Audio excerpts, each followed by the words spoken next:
소부장은 눈여겨봐야 되는 흐름으로 투탑이 변동성을 가지고 주가의 등락폭이 크게 진행되어지는 형태의 모습이 나타나고 있습니다. 그래서 소부장 또한 대다수의 종목들이 움직임 자체가 제한적으로 하락에 동조해서 움직이는 현상들을 보여주고 있거든요. 이 변동성이 삼성전자 쪽에서는 HBM 지금 4.2에서 이제 더 나아가서 HBM5 지금 만든다라는 이야기 나오고 있는데, 이제 삼성전자 같은 경우에는 턴키 체제로 지금 가고 있다라는 거거든요. 파운드를 맡길 수밖에 없잖아요. 갈 수밖에 없는 상황. 대규모 공급 계약을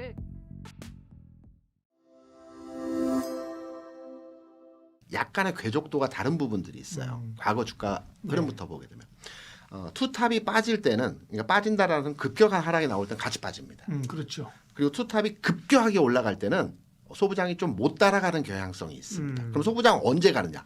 투탑이 박스 내에서 움직임을 진행하면서 좀 완만하게 안정적 흐름의 주가 움직임이 진행될 때 소부장은 굉장히 빠른 시간대의 흐름으로 주가를 회복하는 경향성들을 가지고 있어요. 네. 그러면 지금은 투탑이 변동성을 가지고 주가의 등락폭이 크게 진행되어지는 형태의 모습이 나타나고 있습니다. 그래서 소부장 또한 대다수의 종목들이 움직임 자체가 제한적으로 하락에 동조해서 움직이는 현상들을 보여주고 있거든요. 이 변동성이 다음 주 정도가 되면 투탑의 변동성이 좀 더 사그라들 가능성이 있다라고 판단이 되어지거든요. 네. 바닥 다지기 과정에서 현상을 보여주는 모습이 나타날 거기 때문에, 그러면 소부장이 갈 수 있는 여건의 환경이 만들어진다고 봅니다.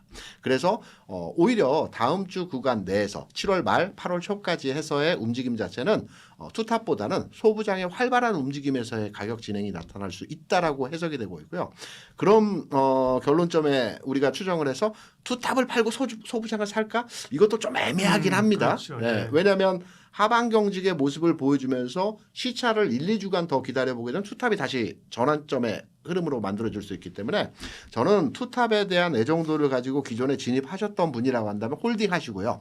소부장을 가지고 계셨던 분들이 이제 중요한 거거든요. 난 소부장에 대한 투자를 해서 반도체 전체 업황이 꼬꾸라질 때 같이 빠졌는데 지금이라도 반등 좀 주는데 여기다 팔까? 라고 하는 전략적 접근은 아니라는 겁니다.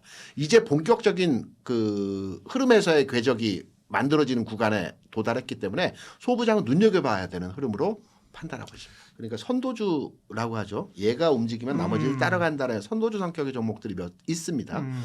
선단공정이라고 우리가 많이 얘기하죠. 뭐 VM이라든가 종목들이 있지 않아요. 테스라든가 PSK 같은 종목들. 네. 이 종목들의 주가를 한번 들여다보게 되면 앞에 고점 부근에 딱 멈춰 있습니다. 돌파 직전의 흐름이거든요.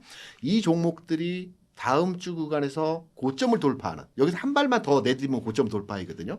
고점을 돌파하면 나머지 소부장들의 분위기가 흐름이 나타나는 현상으로의 모습이 나타나거든요. 그래서 지금은 뉴스라든가 실적이라든가 어떤 산업적 환경의 변화에 대한 소부장의 흐름이 좋아질 것이라는 측면에서의 내용보다도 수급적 측면에서 주도성 선도주가 고점을 돌파하는 흐름이 나오게 되면 나머지의 소부장들도 함께 동반해서 움직임이 진행되어질 가능성이 높다라고 판단됩니다. 그래서 선단 종목에 앞서 말씀드렸던 PSK라든가 테스라든가 VM 같은 종목들이 고점을 돌파하는 흐름에서의 모습을 보여준다라고 한다면 나머지 소부장의 종목들도 흐름이 동조화해서 상승으로 전환될 수 있는 이런 모습들을 만들어줄 수도 있기 때문에 이 종목의 주가 움직임에 대해서 체크해서 판단으로 한번 소부장에 대해서 접근도로 해석을 하는 것이 좋을 것 같습니다. 선단공정의 전공정 장비주들이거든요. 네. 통상 반도체 소부장이 움직일 때는 전공정이 먼저 움직이는 경향성들을 보여줬습니다. 한미반도체는 이제 재료 가치가 노출되면서 상한가 한번 기록하는 현상에서 모습을 보여줬지만 전공정들이 먼저 가서 안착이 되고 나서 그 다음에 후공정에 가는 현상에서의 모습들을 보여주기 때문에 움직인다면 전공정에서의 움직임이 좀 더 특출난 형태의 가격 진행이 되어지지 않을까 이렇게 생각합니다. 네. 이쪽을 팔고 이쪽을 산다. 네. 전환매를 하라는 얘기들을 많이 하는데 실제로 시장에서 매매하시는 분들, 특히 업력이 오래되지 않은 능동적 투자가 안 되시는 분들은 전환매를 유효적절하게 할 수가 없습니다. 네. 이거 팔고 움직일 때 따라간다? 그렇죠. 말은 쉬운데요. 네. 실제는 너무너무 어렵습니다. 옮겨가면 제가 올라, 판 게 올라, 그죠? 그렇죠. 맞아요. 그렇기 때문에 전환매, 그러니까 전환매라는 게 이제 안 움직이는 종목 팔고 움직이는 종목으로 바로 따라 붙는 거거든요. 이게 잘 되지 않는다라고 한다면 어찌 보면 엇박자가 날 수도 있기 때문에 홀딩 전략이 좀 더 나은 전략적 측면에서 내용이 아닐까 생각합니다. 220만 원 전후로 해서 네. 고점 찍고 네. 120만 원까지 들어왔으니까 맞아요. 거의 반토막 가까이 주가 하락에 40% 따라고 이상 빠졌어요. 네. 볼 수가 있겠죠. 특히 삼성전기 같은 경우는 우리가 그 체크해야 될 내용들이 몇 가지 있습니다. 개인이 굉장히 좋아하는 종목이고요. 과거에도 한번 탄력 붙으면 주가 굉장히 빠르게 맞아요. 움직이는 네. 종목적 성향을 가지고 있습니다. 삼성전기에 대해서 체크하는 것은 뭐 MLCC와 관련된 업황 호전에 대한 기대치로의 주가가 움직였지 않습니까? 이제는 숫자로 우리가 확인해야 될 부분입니다. 삼성전기의 최근 내에서 3분기 동안의 이익 구간에서의 내용을 보게 되면요. 2,500억 영업이익이 2,300억, 2,800억을 시현했습니다. 그러니까 무슨 말이냐면 대략 3,000억 미만에서 그냥 크게 특출나지 않은 영업이익을 구현했다라고 볼 수가 있겠죠. 이번 실적 예상치는 시장에서 한 4천억을 예상하고 있어요. 그러니까 MLCC 업황 호전에 따른 매출 증가와 이익 증가 규모가 이번 분기부터 나타난다는 측면으로 시장에서는 판단하고 있거든요. 그래서 실제 데이터화된 실적이 다음 주에 아마 나오는 걸로 알고 있습니다. 실적이 도출됐는지 이게 도출이 됐다라고 하면 다시 새롭게 주가의 움직임이 앞으로 미래 비전에 대한 가능성을 두고 상승으로의 완전한 전환이 나타날 수도 있다라고 생각을 합니다. 하지만 실적치가 뭐 3천억 초반이라든가 예상했던 부분보다 좀 낮은 수치로의 진행이 되어진다라면 주가는 작은 리바운딩 이후에 다시 빠질 가능성이 있기 때문에 실적 확인 내용을 판단해서 삼성전기에 대한 대응적 전략이 필요하지 않나 생각을 합니다. 기존의 이제 범용 반도체 쪽은 사실 기술력이 이미 비등비등한 그렇죠. 수준까지 예, 올라와준 네. 그런 상황이고, 그러니까 조선업도 마찬가지잖아요. 맞아요. 이제 그런 고부가 가치 선박은 우리나라 쪽에서 다 만들고 있는 것처럼 그 외 나머지 뭐 컨테이너선이나 이런 것들은 지금 중국에서 다 담당을 하고 있는 상황이잖아요. 그래서 이게 저가형 시장, 이제 고가형 시장 이렇게 좀 나뉘어서 가고 있는 그런 상황이라고 이제 볼 수 있는데, 사실 고부가 가치 반도체 쪽 특히 이제 HBM 같은 경우에는 지금 중국 시장이랑 우리나라 지금 뭐 삼성전자, SK하이닉스랑 기술 격차가 굉장히 지금 많이 벌어져 있는 상황이에요. 지금 뭐 우리나라랑 지금 그 SK하이닉스, 삼성전자 쪽에서는 HBM 지금 4, 2에서 이제 더 나아가서 HBM5 지금 만든다라는 이야기 나오고 있는데, 중국에서는 지금 HBM3 지금 이제 막 그 기술 개발하고 있는 단계거든요. 그만큼 격차는 나 있는 상황. 그러면은 중국의 반도체 기업들의 수요처는 어디냐? 중국은 사실상 거의 자급자족 그렇죠. 형태로 돌아가고 있습니다. 근데 우리나라는 전반적인 글로벌 빅테크 기업들을 상대로 그 거래처를 가지고 있는 상황이잖아요. 그렇기 때문에 중국 기업들이 위협을 한다고 하더라도 제한적일 것이다라고 바라보는 견해가 거기서 나오는 게 아닌가라는 생각이 들어요. 그래서 재밌는 거는 혹자는 이런 이야기를 하더라고요. 지금 반도체 쪽이 지금 조정을 좀 받고 있는 상황인데 이달 이제 말쯤에 25일인가 26일 아무튼 뭐 그때 그 중국의 창신 메모리 상장. 네 거기서 이제 상장을 하잖아요. IPO 상장하잖아요. 지금 이제 자금이 그쪽으로 한번 싹 몰렸다가 다시 자금이 풀릴 때를 한번 좀 기다려보자라는 이야기도 지금 나오고 있는 상황이에요. 근데 이 IPO를 이제 하게 됐을 때 삼성전자나 SK하이닉스가 이게 경쟁자가 이제 등장을 해서 또 그 자금 조달을 통해서 또 추가적인 증설도 나서고 기술 개발 나서면 이거 위협적인 거 아니냐라고 바라보면서 자꾸 노이즈를 좀 만들고 있는 그런 상황이긴 하거든요. 그래서 보니까 이번 그렇죠. IPO로 조달하는 자금이 한 6조 정도. 근데 SK하이닉스는 이번에 그 ADR 상장을 통해서 조달할 수 있었던 자금이 40조가 넘잖아요.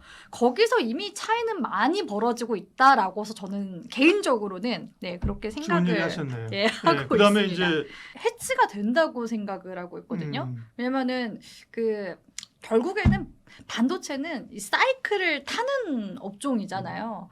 물론 HBM 같은 경우에는 엔비디아 쪽에서 선 주문을 이제 먼저 한 다음에 만들어지는 구조이기 때문에 어떻게 보면 주문형 반도체 체제로 넘어간 거죠. 그렇기 때문에 뭐 내년, 내후년 실적에 대한 부분들이 이만큼 이제 반영될 것이다. 이게 어느 정도 예측 가능한 수준선에서 가는 거라서 주가는 움직임이 나오고 있는 거라고 생각을 하고 있거든요. 근데 이제 삼성전자 같은 경우에는 약간은 조금 이제 SK하이닉스와 좀 달리 바라봐야 되는 게 그동안 적자를 많이 내서 또 아픈 손가락이 시스템 반도체와 네. 파운드리였었다라는 거. 그래서 이번에 그 삼성전자 그 시스템 반도체 쪽에서 만든 엑시노스 2600이 이번에 이제 Z 시리즈가 8세대 정도 넘어가잖아요. 거기 이제 엑시노스가 또 들어가는 걸로 알고 있습니다. 그러면은 엑시노스 이제 2600이 탑재가 된다. 모바일의 AP죠, 엑시너스는. 네네. 2600이 탑재된다? 음. 그럼 이걸 어디서 만드냐? 파운드리 쪽에서 만든다라는 거. 그리고 지금 삼성 파운드리 쪽에서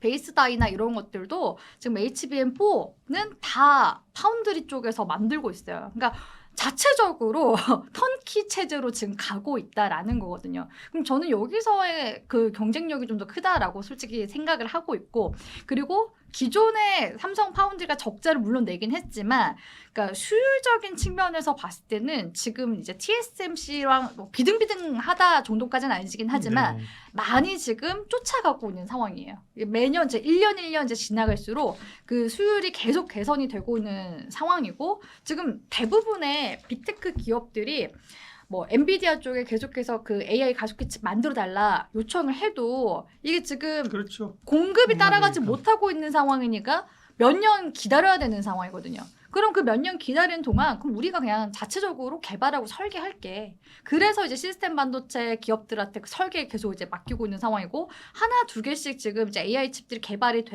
됐고 나오고 있는 상황이죠. 작년에는 이제 구글 TPU가 가장 우선적으로 나온 상황이고, 오픈 AI라든지 엔트로피 이런 곳에서도 자체 지금 AI 칩을 만들고 있는 상황. 그러면 이 AI 칩이 만들어졌을 때 결국에는 파운드를 맡길 수밖에 없잖아요. 근데 TSMC는 또 기다려야 된단 말이죠. 그러니까 이걸 이제 차선책으로 인텔에 맡기거나 삼성전자에 맡겨야 되는데, 인텔은 그만큼의 수율이 더 안 나오는 상황이죠. 그러면은 이순인 삼성전자로 이렇게 나눠서 갈 수밖에 없는 상황. 그래서 사실 작년부터 이제 테슬라나 애플 쪽에서는 대규모 이제 공급 계약을 계속 좀 했었던 상황이고, 이게 이제 앞으로 매출에 반영되는 시기는 본격적으로 내년부터입니다. 그래서 올해 이제 하반기에는 미국의 이제 텍사스 테일러팹 공장이 이제 가동이 이제 시작되는, 시생산을 좀 이제 해내는 그런 이제 과정에 있으면서 파운드리 이제 적자가 이제 해소가 되기 시작한 국면이 이제 2분기부터 이제 해소가 조금씩 되고 있는 상황이거든요. 그럼 내년부터는 완전하게 이제 흑자로 돌아간다라는 얘기인데, 그러면은 지금의 이런 메가 사이클 국면에서 HBM 매출과 함께 여기에 파운드리 매출도 같이 함께 얹혀지는 거라서 오히려 매력도는 저는 더 이제 삼성전자가 큰 게 아닌가라고서는 이제 생각을 하고 있습니다. 현금이 없으면 모르겠는데 맞아요. 네. 쟁여놓은 현금만 하더라도 100조가 넘는 걸로 알고 있거든요. 네. 그래서 자체적으로 어차피 자금 조달이 가능한 상황이에요. 그래서 뭐 당장 ADR 상장을 안 하더라도 네. 사실 뭐 상관없다라는 주의긴 하거든요. 네. 만약에 필요했으면은 그 SK 하이닉스 한다 했을 때 같이 동시에 아마 추진하려고 했을 겁니다. 근데 맞아요. 네. 이게 순차적으로 지금 상장했는데 조정 주니까 비슷하게 조정 주잖아요. 이런 걸 이제 네, 보니까 네. 삼성전자 쪽에서도 아무래도 ADR 상장 관련해서도 오히려 좀 보수적으로 추후 좀 보면서 네. 해도 우리는 늦지 않는다.